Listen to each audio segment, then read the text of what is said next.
ನಮಸ್ಕಾರ. ನಾನು ಸಿ.ಬಿ. ರಂಗನಾಥ್. ಪ್ರೀತಿಯ ಮಕ್ಕಳೇ, ಪಂಚತಂತ್ರ ಕಥಾ ಸರಣಿಯಲ್ಲಿ ಈ ಉಪಕಥೆಗಳನ್ನು ನೋಡ್ತಾ ಇದ್ವಿ. ಮಿತ್ರಭೇದ ಈ ತಂತ್ರದಲ್ಲಿ ಬರುವ ಉಪಕಥೆಗಳು.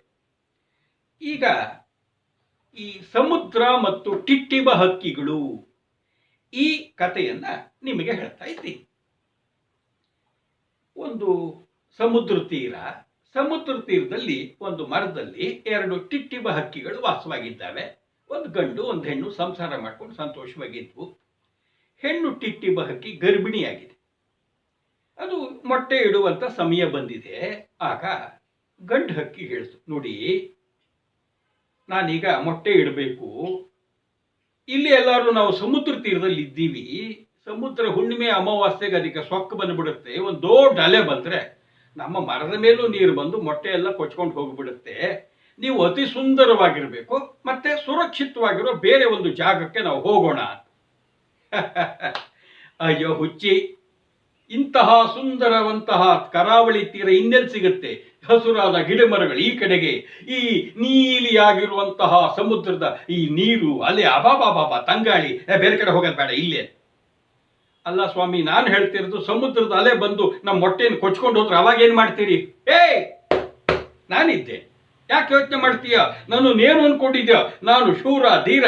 ಅಕಸ್ಮಾತ್ ಸಮುದ್ರದ ಅಲೆ ಏನಾದ್ರೂ ಬಂದು ಕೊಚ್ಕೊಂಡು ಹೋದ್ರೆ ನೋಡಿ ಏನ್ ಮಾಡ್ತೀನಿ ಅಂತ ಹೇಳಿ, ಸಮುದ್ರಕ್ಕೆ ಪಾಠ ಕಲ್ತೀನಿ ಅಂತ ಹೇಳಿ ಸಿಕ್ಕಾಪಟ್ಟೆ ಕೊಚ್ಕೊಂಡ್ಬಿಡ್ತು. ಈ ಎರಡು ಹಕ್ಕಿಗಳ ಮಾತನ್ನ ಸಮುದ್ರ ಕೇಳ್ತಾನೆ ಇತ್ತು. ಸಮುದ್ರಕ್ಕೆ ಆಶ್ಚರ್ಯ ಆಗ್ಬಿಡ್ತಲ್ಲ, ಈಟಿಟ್ಟಿರೋಂಥ ಪುಟ್ ಹಕ್ಕಿಗಳು ಮಾತಾಡ್ಕೊಳ್ತಿದ್ದಾವೆ. ಆ ಗಂಡು ಹಕ್ಕಿಗೆ ಎಷ್ಟು ಸೊಕ್ಕು, ನನ್ನ ಪಾಡಿಗೆ ನಾನಿದ್ದೀನಿ, ಇವ್ರಿಗೆ ಯಾಕೆ ತೊಂದರೆ ಕೊಡ್ಲಿ? ಆದ್ರೆ ಇಷ್ಟು ಕೊಚ್ಕೊಳ್ತಲ್ಲ ಆ ಗಂಡು ಹಕ್ಕಿ ಟಿಟ್ಟಿಬ ಹಕ್ಕಿ, ನಾನು ಈ ಮೊಟ್ಟೆಯನ್ನ ತಗೊಂಡು ಹೋದ್ರೆ ಏನು ಮಾಡೋದು ನೋಡಬೇಕು ಅನ್ನೋ ಕುತೂಹಲ ಬಂದ್ಬಿಡ್ತು. ಇವೇರು ಹೆಣ್ಣು ಗರ್ಭಿಣಿಯಾಗಿತ್ತಲ್ಲ, ಒಂದಿನ ಮೊಟ್ಟೆ ಇಡ್ತು. ಎರಡು ಆಹಾರ ತರಲಿಕ್ಕೆ ಅಂತ ಹೋಗಿದ್ದಾವೆ.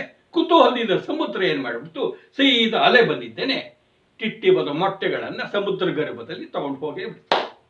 ಗಂಡು ಹೆಣ್ಣು ಬಂದು ನೋಡ್ತಾವೆ, ಮೊಟ್ಟೆ ಇಲ್ಲ, ಇಲ್ಲೆಲ್ಲ ಒದ್ದೆ ಆಗಿದೆ.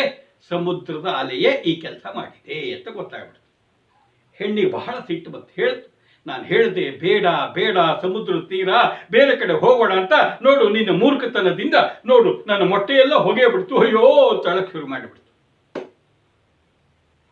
ಇದು ಅಂತೇಳಿ ಮತ್ತೆ ತನ್ನ ಪೌರುಷ ಕೊಚ್ಕೊಳ್ತು. ಈ ಸಮುದ್ರ ಎಷ್ಟ್ರವನು, ನನಗೆ ಸಿಟ್ಟು ಬಂದ್ರೆ ಈ ಹೋಗಿ ಹಾಕಿ ಸಮುದ್ರದ ನೀರನ್ನೆಲ್ಲ ಕುಡಿದು ಬತ್ತಿಸ್ಬಿಟ್ಟು ಆ ಮೊಟ್ಟೆಗಳು ತಗೊಂಡು ಬರ್ತೀನಿ ಅಂತೇಳಿ ಹಾರಾಡ್ತು. ಹೆಣ್ಣು ಎಷ್ಟು ದುಃಖ ಆಗಿದ್ರು ಹೇಳ್ತು, ಹುಚ್ಚ ಬೆಪ್ಪ, ನೀನು ಎಲ್ಲಾದ್ರೂ ನೀನಿಗೆ ಇಷ್ಟಿದೆಯ? ಬರೀ ನೀನು ಬಡಾಯಿ ಕೊಚ್ಕೊಳ್ಳೋದು ಅಷ್ಟೇ ಆಯ್ತು. ಸಮುದ್ರದ ನೀರನ್ನ ನೀನೊಬ್ನೇ ಕುಡಿಯಕ್ಕಾಗತ್ತ? ನೀನು ಒಂದು ಲೋಟ ನೀರು ಕುಡಿಯೋ ಯೋಗ್ಯತೆ ಇಲ್ಲ ಅಂತಿದ್ಯಾ? ನನ್ನ ಮೊಟ್ಟೆಗಳ ಬಗ್ಗೆ ಆಸೆ ಇದೆಯೋ ಇಲ್ಲೋ? ನೀನು ಒಂದು ಕೆಲಸ ಮಾಡು, ನಿನ್ನ ಕೈಯಲ್ಲಾಗಲ್ಲ, ಒಂದು ಕೆಲಸ ಮಾಡಿದ್ರೆ ಸಾಧ್ಯ ಆಗ್ಬೋದು. ಇಡೀ ಪಕ್ಷಿಗಳನ್ನೆಲ್ಲ ಸೇರಿಸಿಬಿಡು. ಎಲ್ಲರೂ ಸೇರಿ ನೀವು ಸಮುದ್ರ ನೀರನ್ನು ಕುಡಿಯುವ ಪ್ರಯತ್ನ ಮಾಡಿ ನನ್ನ ಮೊಟ್ಟೆಗಳನ್ನು ತಂದು ಕೊಡ್ಲೇಬೇಕು, ಇಲ್ಲೇ ನಾನು ಊಟ ಮಾಡಲ್ಲ ಅಂತ ಕೂತ್ಬಿಡು. ಗಂಡು ಟಿಟ್ಟಿಬ ಹಕ್ಕಿಗೆ ಮರ್ಯಾದೆ ಹೋಗಿಬಿಡ್ತು.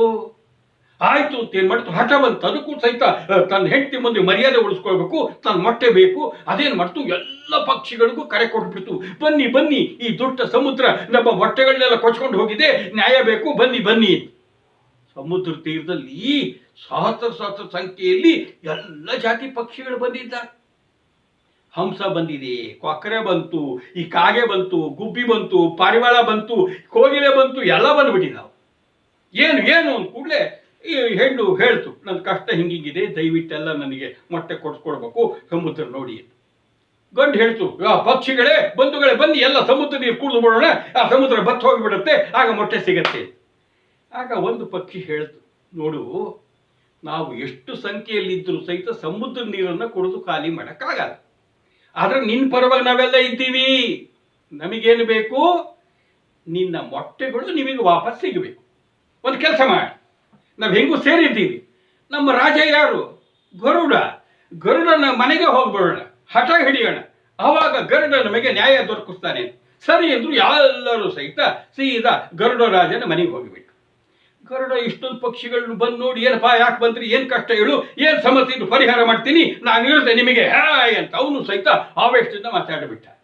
ಆಗ ಎಲ್ಲ ವಿಷಯವನ್ನು ಬಿಡಿಸಿ ಬಿಡಿಸಿ ಹೇಳಿ, ನೋಡು ಸಮುದ್ರ ಸೊಕ್ಕ ಬಿಟ್ಟಿದೆ, ಅದು ಪಾಪ ಬಡಪಾಯಿ ಟಿಟ್ಟಿ ಬಹಕ್ಕಿ ಇಟ್ಟು ಮೊಟ್ಟೆನ ಕೊಚ್ಕೊಂಡು ಹೋಗ್ಬಿಟ್ಟಿದೆ, ನೀ ನ್ಯಾಯ ಕೊಡಿಸ್ಬೇಕು, ಸಮುದ್ರಕ್ಕೆ ಪಾಠ ಕಲಿಸ್ಬೇಕು, ಮೊಟ್ಟೆ ನಮಗೆ ಸಿಗೋಂಗ್ ಮಾಡಬೇಕು. ಗರುಡನಿಗೂ ಸಿಟ್ಟು ಬಂದ್ಬಿಡ್ತು. ಆಯ್ತು ನಡೀರಿ, ಹೋಗಿ ಈಗಲೇ ಪಾಠ ಕಲಿಸೋಣ ಅನ್ನೋಷ್ಟೊತ್ತಿಗೆ ವೈಕುಂಠದಿಂದ ಒಬ್ಬ ದೂತ ಬಂದ. ಗರುಡ, ವಿಷ್ಣು ಮಹಾಪ್ರಭುಗಳು ಸತ್ಯಲೋಕಕ್ಕೆ ಹೋಗಬೇಕಂತೆ, ಬೇಗ ಬರಬೇಕಂತೆ ನೀನು. ಗರುಡನಿಗೆ ಸಿಟ್ಟು ಬಂದುಬಿಟ್ಟಿದೆ. ಏಯ್, ನಾನು ಬರಲ್ಲ, ನಮ್ಮ ಸ್ವಾಮಿ ವಿಷ್ಣು ದೇವರು ಮಲಗ್ತಾರಲ್ಲ ಆ ಸಮುದ್ರ ಸೊಕ್ಕ ಮಾಡಿ ನಮ್ಮ ಟಿಟ್ಟಿವ ಹಕ್ಕಿಗಳು ಮೊಟ್ಟೆಲ್ಲ ತಗೊಂಡು ಹೋಗಿದೆ, ನಾ ಬರಲ್ಲ ಅಂತೇಳಿ ನನ್ನ ಕೈಯಲ್ಲಿ ಆಗಲ್ಲ. ಇಂಥದ್ದು ಇವನು ಮಹಾ ಕರಿಮ ಸಮುದ್ರ, ಅವನಿಗೆ ಶಿಕ್ಷೆ ಮಾಡೋ ತನಕ ನಾ ಬರಲ್ಲ, ನಾ ಹೋಗ್ತೀನಿ, ಈ ನನಗೆ ಶಕ್ತಿಯ ಇಲ್ಲ ವಿಷ್ಣುವಿನ ಸೇವೆ ಮಾಡೋಟ್ಟು ಬೇರೆ ಯಾವ್ರ ನೋಡ್ಕೊಳ್ಳಿ ಅಂತ ಹೇಳಿ ಕೂತ್ಬಿಟ್ಟೆ. ಅವನು ದೂತ ಇದ್ದವನು ಗರುಡ, ಏನೇ ಅವೆಲ್ಲ ಆಗಲ್ಲಪ್ಪ, ನನಗೆ ನ್ಯಾಯ ಬೇಕು, ಅಲ್ಲಿ ತನಕ ನಾ ಬರಲ್ಲ, ನಾವೆಲ್ಲ ಸಮುದ್ರಕ್ಕೆ ಹೋಗಿ ಪಾಠ ಕಲಿಸ್ತೀವಿ ಅಂತೇಳಿ ಸುಯಿ ಅಂತೇಳಿ ಹೇಳ್ತಿದ್ದಾಗೆ ದೂತ ವೈಕುಂಠಕ್ಕೆ ಹೋಗ್ಬಿಟ್ಟ. ಇರೋ ವಿಷಯ ಎಲ್ಲ ಹೇಳ್ದ. ನಮ್ಮ ಭಗವಂತ ವಿಷ್ಣುಗೂ ಸಹಿತ ಈ ಮಾತು ಕೇಳಿ ಆಹಾ ಅಯ್ಯೋ, ಗರುಡ ಕೋಪ ಮಾಡ್ಕೊಂಡಿದ್ದಾನೆ, ಪಾಪ ಪಕ್ಷಿಗಳ ರಾಜ, ಪಕ್ಷಿಗಳ ಅನ್ಯಾಯ ಆಗಿದೆ ಅಂತ ಹೇಳಿ ಗರುಡನಿಗೆ ಸಮಾಧಾನ ಮಾಡಬೇಕು ಢಣ್ ಅಂತ ಹೇಳಿ ಗರುಡನ ಮನೆಗೆ ಬಂದುಬಿಟ್ಟ. ಗರುಡನಿಗೆ ಆಶ್ಚರ್ಯ, ಸಂತೋಷ, ನಾಚಿಕೆ ಎಲ್ಲ ಆಗಿ, ಮಹಾಪ್ರಭು ನಂಗೆ ಕ್ಷಮಿಸ್ಬೇಕು ಅಂತ ಕಾಲಿಗೆ ಬಿದ್ದುಬಿಟ್ಟ. ಆದ್ರೆ ಪ್ರಭು ನೋಡು, ನೀನು ಮಲಗುವಂತಹ ಜಾಗ ಆ ಸಮುದ್ರ, ಅವನೇ ಹಿಂಗೆ ಅನ್ಯಾಯ ಮಾಡಿದ್ದಾನೆ, ನೀನು ಪಾಠ ಕಲಿಸಿದ್ರೆ ನಿನ್ನ ಜೊತೆಗಿರ್ತೀನಿ, ಇಲ್ಲಾದ್ರು ನೋಡು. ಯೋಚನೆ ಮಾಡ್ಬೇಕು, ನಾನು ನಿಮ್ಮ ಜೊತೆಗಿದ್ದೀನಿ ಅಂತ ಹೇಳಿ ಇವ್ರನ್ನೆಲ್ಲ ಕರ್ಕೊಂಡು ಸೀದಾ ಸಮುದ್ರದ ಹತ್ರ ವಿಷ್ಣುನೇ ಬಂದುಬಿಟ್ಟ. ಏ ಸಮುದ್ರ, ಆ ಬಡಪಾಯಿ ಪಕ್ಷಿಗಳ ಮೊಟ್ಟೆಯನ್ನ ಹಿಂದಿರುಗಿಸ್ತಿ, ಗತಿ ನೆಟ್ಟಿಗಾಗತ್ತೆ, ಇಲ್ಲದೇ ಇದ್ರೆ ಸಮುದ್ರ ನೀರು ಬತ್ತಿಸ್ಬಿಡ್ತೀನಿ ಅಂತ ವಿಷ್ಣು ಯಾವಾಗ ಕೆಂಪು ಕಣ್ಣು ಮಾಡಿಕೊಂಡು ಗದರಿದ್ನೋ, ಸಮುದ್ರ ರಾಜ ಹೆದರ್ಕೊಂಡು ಓಡುವನ್, ಪ್ರಭು ಇದೇನೋ ಗಂಡು ಬಡಾಯಿ ಕೊಚ್ಕೊಳ್ತು ಅಂತೇಳಿ ಪರೀಕ್ಷೆ ಮಾಡ ಅಂತ ಮಾಡಿದ್ರೆ ಏನಿದು, ನೀನು ಇಷ್ಟು ಸಹಸ್ರ ಪಕ್ಷಿಗಳು, ಅಯ್ಯೋ ಗರುಡ ಎಲ್ಲ ಬಂದ್ಬಿಟ್ಟಿದ್ದೀರಿ, ನನ್ನ ಕ್ಷಮಿಸಿ ಅಂತೇಳಿ ಮತ್ತೆ ತಂದು ಗರುಡನ ಕೈಲಿ ಕೊಟ್ಟು ಬಿಟ್ಟ.